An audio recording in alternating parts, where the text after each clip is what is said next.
Shabbat Shalom, everyone. Good Shabbos. I'm here to speak with you about the book of Leviticus. Actually, we just begun the entire book of Leviticus called Vayikra. It's a very difficult book.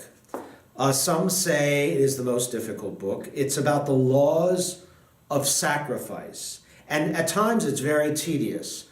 For example, it talks about the actual sacrifices that were conducted by our people in the days of the temple, bringing the grain offering and the meal offering and the sin offering and, of course, the guilt offering. You see how far back Jewish guilt goes. So we have all of these offerings, sacrifices.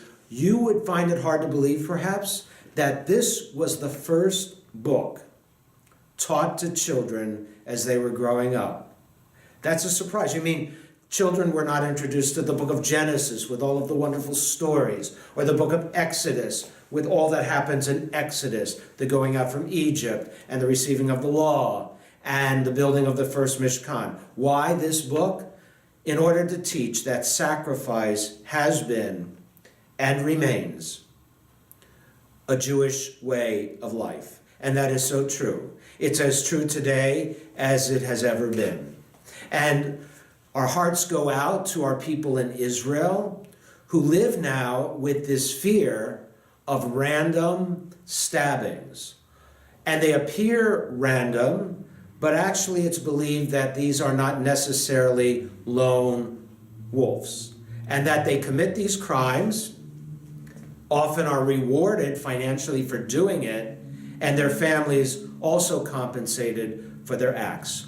All of this begins with the education of children, with teaching children. That's why I'm speaking to you from a classroom, because all too often in Palestinian schools, children are taught to hate, and at a very young age, and it must be reversed. And if we're going to make this world a better world, then we have to start with the education of our children. As many of you know, I just returned from the AIPAC Policy Conference in Washington.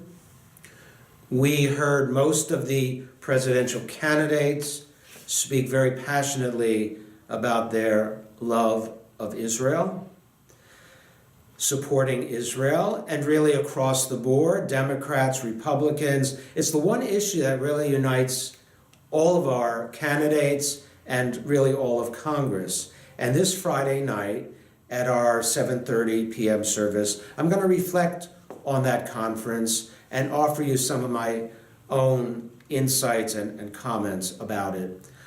Prior to that, at 6 p.m., we have a Tat Shabbat, always a lot of fun, and a Tat Shabbat dinner. So join us this Shabbat, whether it be Tat Shabbat, whether it be for our 7:30 service, as we hopefully are inspired by the messages of Shabbat. Shabbat Shalom, everyone.